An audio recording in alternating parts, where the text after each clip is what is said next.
¿Cómo dice que los trata la vida, mi distinguida gente? En esta ocasión vamos a ver disoluciones, todo lo correspondiente a la parte teórica. En este apartado vamos a conocer a qué se denomina disolución, es decir, vamos a ver su concepto, su clasificación, qué es concentración, qué es solubilidad y cómo afecta una disolución, qué unidades se presentan para calcular la concentración. Todo eso corresponde a la parte teórica que nos ayudará posteriormente a comprender todos los ejercicios que se van a ir desarrollando en el transcurso de los próximos videos. Sin más preámbulo, comencemos.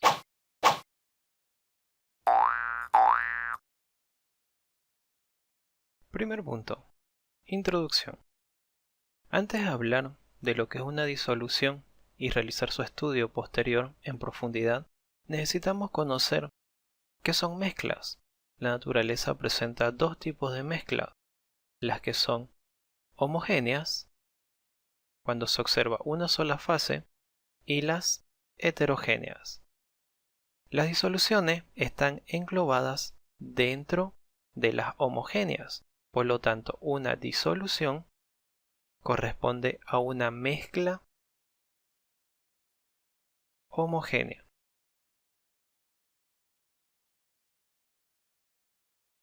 Mientras que las heterogéneas se caracterizan porque se observan dos fases.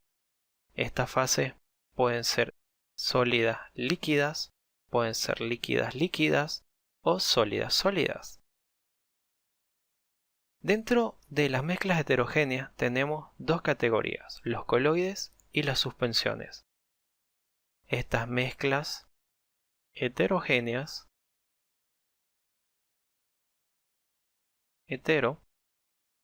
se caracterizan principalmente por el tamaño de sus partículas.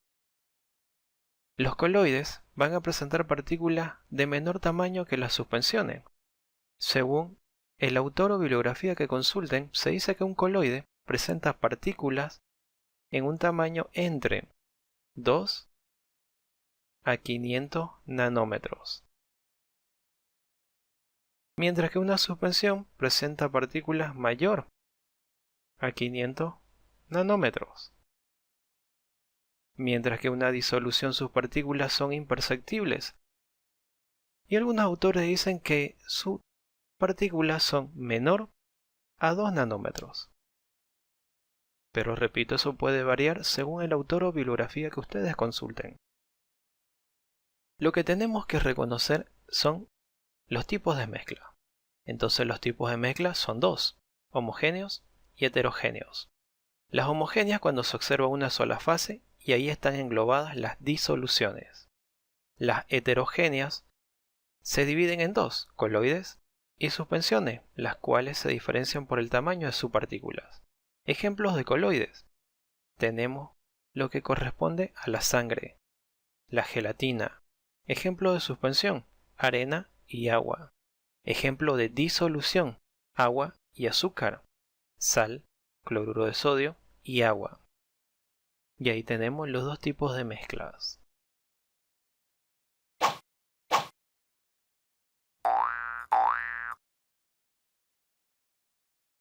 Segundo punto. Concepto. Una disolución corresponde a una mezcla homogénea, uniforme y estable. Lo contrario a esta sería una mezcla heterogénea, que es inestable, ya que sus componentes logran separarse por el transcurso del tiempo, algo que no ocurre en una mezcla homogénea. Las mezclas homogéneas están formadas principalmente por dos fases, una fase dispersa, a la cual se denomina soluto, y que se encuentra por lo general en menor proporción, y una fase dispersante, a la cual se denomina disolvente, que por lo general se encuentra en mayor proporción. Matemáticamente, una disolución consiste en la suma de dos componentes, el soluto y el disolvente o solvente. Cuando el solvente corresponde al agua, líquido elemento, las disoluciones se denominan disoluciones acuosas. Y lo importante de este concepto es saber cómo se forma una solución, es decir, conocer esta pequeña formulita.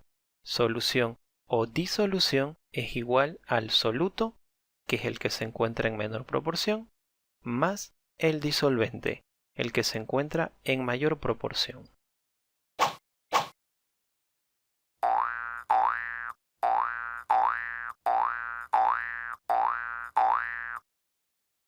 Tercer punto, clasificación de las soluciones.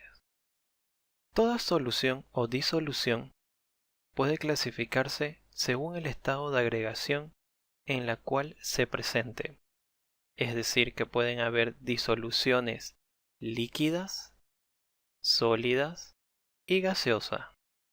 ¿De qué va a depender el estado de agregación de una disolución? El estado de agregación de una disolución está íntimamente relacionada o depende directamente del estado de agregación del solvente. Si el solvente es líquido, voy a obtener disoluciones líquidas. Si el solvente es sólido, voy a obtener disoluciones sólidas. Si el solvente es gaseoso, voy a obtener disoluciones gaseosas. Veamos algunos ejemplos de estas clasificaciones según su estado de agregación. Comencemos. Todas las bebidas alcohólicas son disoluciones líquidas, donde el solvente corresponde al agua, mientras que el soluto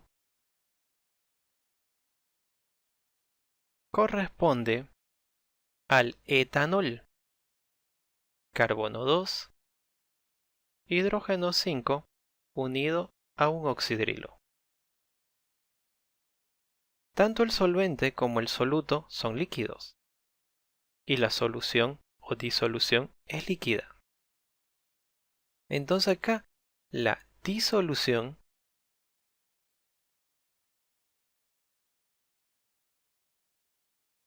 corresponde al estado de agregación líquido. Otro ejemplo, la mezcla de sal y agua, o puede ser azúcar y agua. El solvente corresponde al agua, mientras que el soluto corresponde al cloruro de sodio, que es la sal. El soluto, en este caso, es sólido. El soluto es sólido, mientras que el solvente es líquido. Pero la disolución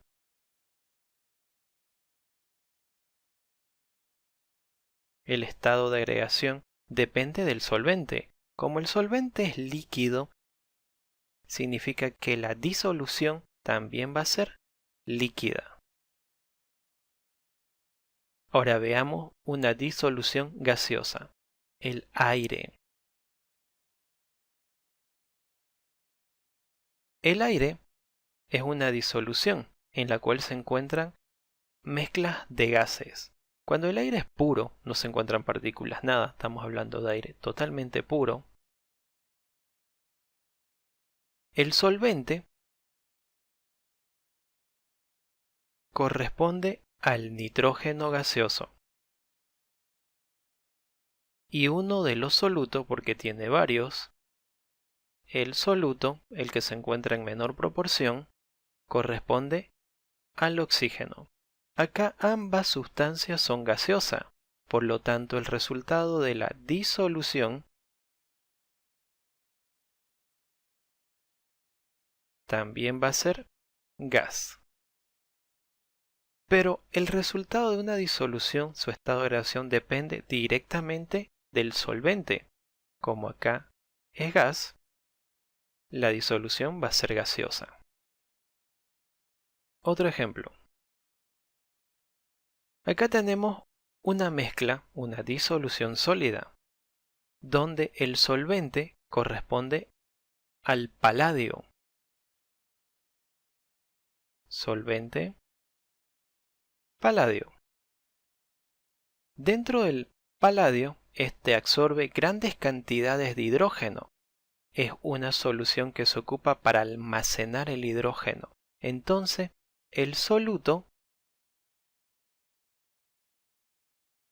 corresponde al hidrógeno. El solvente es una sustancia sólida, mientras que el soluto es una sustancia gaseosa, es un gas. La disolución, es decir, el resultado de esta mezcla, va a ser una disolución sólida. ¿Por qué motivo sólida? Porque el solvente es sólido y todo el estado de agregación de una disolución va a depender del estado de agregación del solvente. Si el solvente es sólido, la disolución va a ser sólida. Si el solvente es gaseoso, la disolución va a ser gaseosa. Si el solvente es líquido, la disolución va a ser líquida, al margen de qué estado presente el soluto.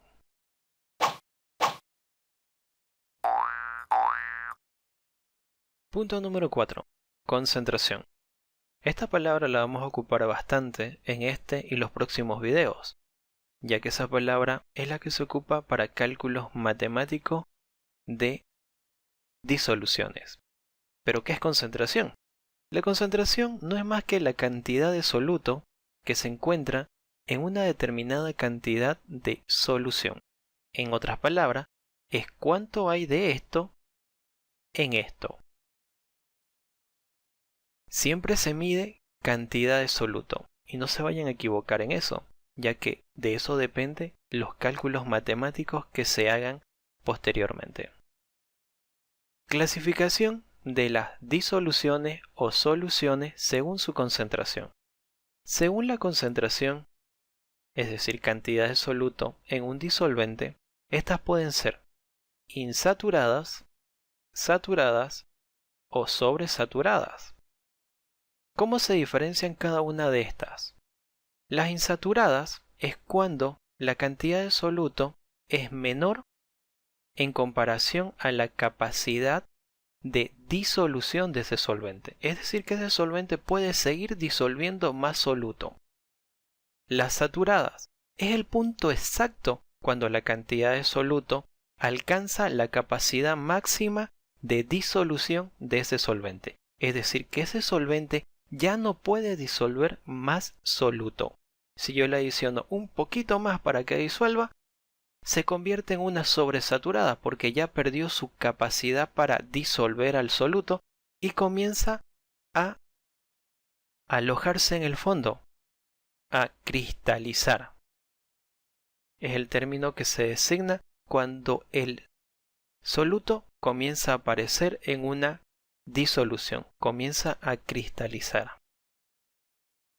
Entonces, una insaturada, cuando la cantidad de soluto es menor a lo que puede disolver un solvente. Saturada, el punto exacto o el equilibrio exacto entre la cantidad de soluto y la capacidad máxima de disolución o de disolver de un solvente. Sobresaturada, cuando se rompe ese punto exacto, es decir, que el solvente ya no puede disolver más soluto y comienza a cristalizar el soluto, comienza a depositarse en el fondo.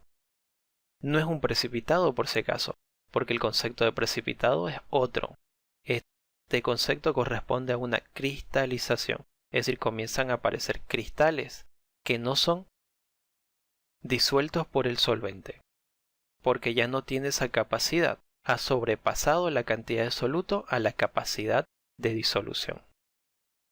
Y esos son las disoluciones según la cantidad del soluto: insaturadas, saturadas, sobresaturadas. Quinto punto. Solubilidad. La solubilidad matemáticamente se define como la cantidad máxima de soluto que puede disolver una determinada cantidad de solvente. Esa determinada cantidad ya está establecida. Son 100 gramos de solvente.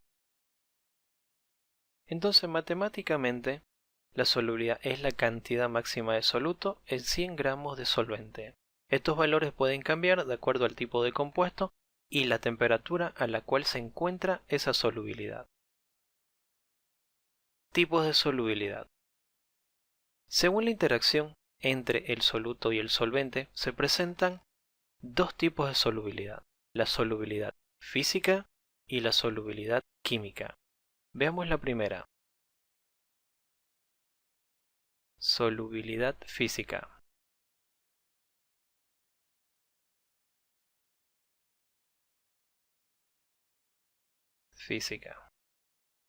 La solubilidad física se da a través de un proceso denominado solvatación.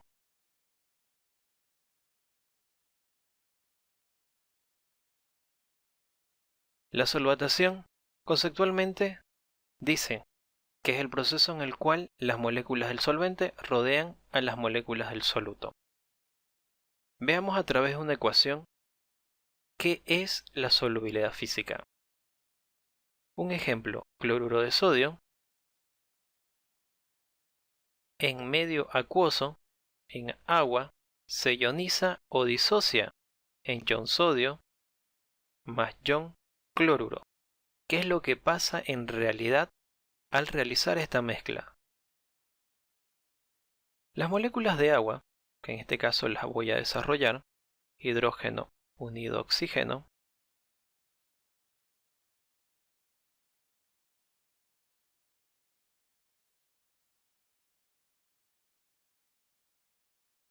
generan cargas. Esas cargas entre medio de los hidrógenos forman una carga parcial positiva por su electronegatividad, y el extremo contrario, que sería en el oxígeno, genera una carga parcial negativa. Esa atracción de las cargas negativas van a rodear al ion sodio, mientras que las partes positivas, en este caso el medio de los hidrógenos, va a rodear al cloro. Puede haber otra molécula de agua y entre medio tenemos la carga parcial positiva. Cuando las moléculas del solvente rodean a las moléculas del soluto, en este caso ion sodio cloro, que es la molécula, se denomina solvatación, y esa es una solubilidad física. El otro tipo de solubilidad corresponde a una solubilidad química.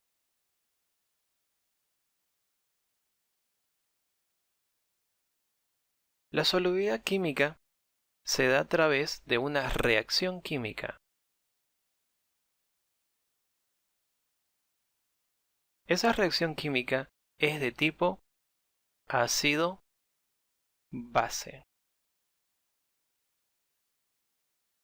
Veamos un ejemplo de esto. Un ácido sulfúrico.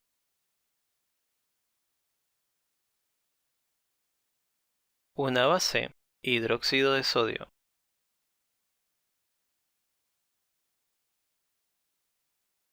El ácido sulfúrico es líquido, mientras que el hidróxido de sodio es sólido. El ácido sulfúrico haría en este caso de solvente y el hidróxido de sodio de soluto.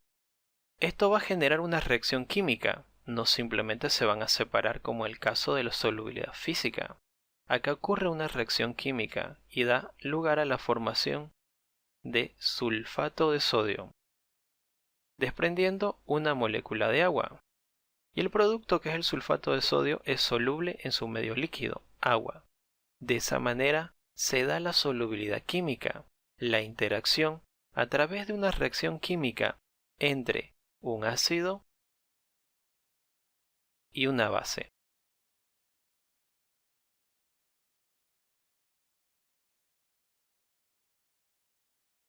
Continuando con solubilidad. Ahora veremos lo que son factores que afectan a la solubilidad. Estos factores corresponden a naturaleza soluto-solvente, cantidad de disolvente, presión, temperatura. Comencemos con el primer punto, naturaleza soluto-solvente. La interacción entre el soluto y el solvente hace referencia principalmente a su polaridad. Si el soluto es polar y el solvente también es polar, va a dar resultado de que la mezcla sí es soluble.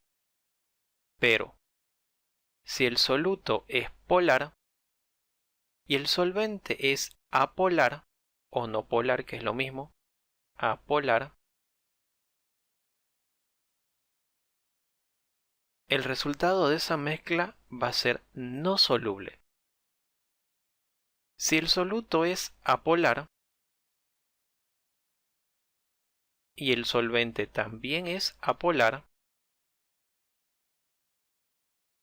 sí va a ser soluble.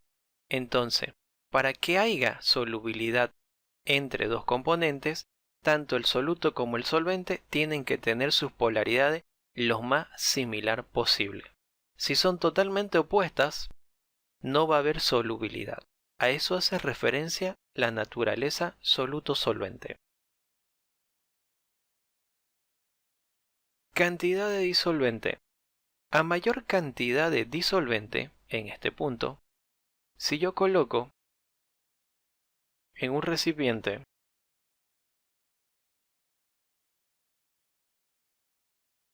unos cuantos granitos de cloruro de sodio, de sal, y en otro recipiente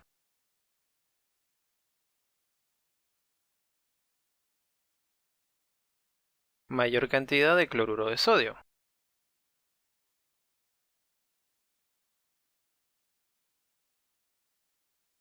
Y le adiciono agua. Acá le vamos a adicionar una cantidad de agua media. Acá igual la misma cantidad. A simple vista, ¿dónde se espera que sea más soluble? ¿Donde hay mayor cantidad de disolvente en comparación al soluto o donde hay cantidades similares? Por lógica, se espera que sea más soluble donde haya mayor cantidad de disolvente. Entonces, a mayor cantidad de disolvente, mayor solubilidad.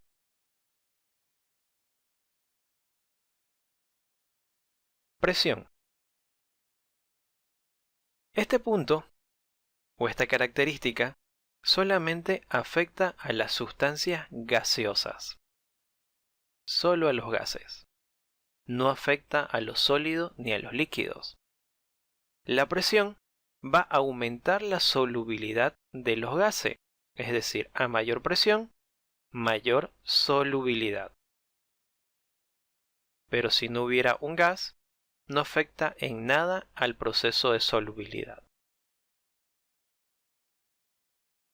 Temperatura. La temperatura sí afecta la solubilidad de sustancias sólidas y de sustancias líquidas. A mayor temperatura, mayor solubilidad. A menor temperatura, menor solubilidad. Está íntimamente relacionada la temperatura. Veamos un pequeño ejemplo. Si yo preparo una solución saturada de cloruro de sodio,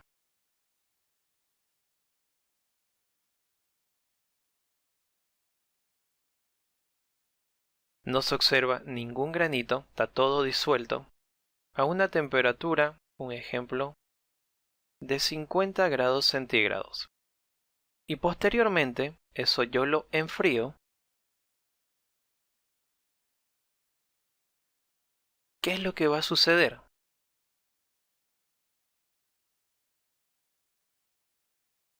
Sin aumentar nada, manteniendo los mismos valores de cantidad, lo enfrío a una temperatura de 0 grados Celsius. Se mantiene el medio líquido, pero comienza a aparecer en el fondo granos, cristales del soluto. Acá hay un proceso de cristalización. ¿Por qué motivo? Porque al disminuir la temperatura se ha disminuido la capacidad de disolución del solvente. Por lo tanto, está disolviendo menor cantidad de soluto. Y lo que no puede disolverlo, lo está cristalizando. Y no se está disolviendo y comienza a aparecer en el fondo. De esa manera afecta la temperatura a la solubilidad.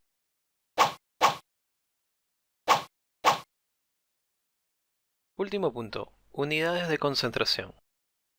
Al igual que la distancia se mide en centímetro, metro o kilómetro, la concentración presenta unidades de medida, la cual está clasificada de dos maneras, las unidades físicas y las unidades químicas. Las unidades físicas, a diferencia de las químicas, no necesitan conocer la estructura de sus componentes, es decir, que no es tan relevante conocer la estructura del soluto o la estructura química del solvente, mientras que en las unidades químicas sí es necesario conocer la estructura química del soluto y en algunos casos también conocer la estructura química del solvente. Entonces, para que se comprenda mejor, la diferencia entre física y química es simplemente el conocer la estructura química del componente. Veamos la subdivisión. Las unidades físicas se subdividen en porcentaje masa-masa, también conocido porcentaje en masa o porcentaje en peso, porcentaje masa-volumen o peso-volumen, porcentaje volumen-volumen, que también se puede conocer como grados Gay-Lussac, simbolizado como GL. Esto principalmente se ocupa en bebidas alcohólicas. Y por último tenemos en esta categoría o clasificación partes por millón. Las unidades químicas a su vez presentan a la molaridad, que se simboliza con la letra M, la normalidad con la letra N, la molalidad como MO y la fracción molar representado con una X. Cada una de estas unidades de concentración se van a ir viendo en videos por separados, así que no te lo pierdas y continúa estudiando. Éxito y adelante.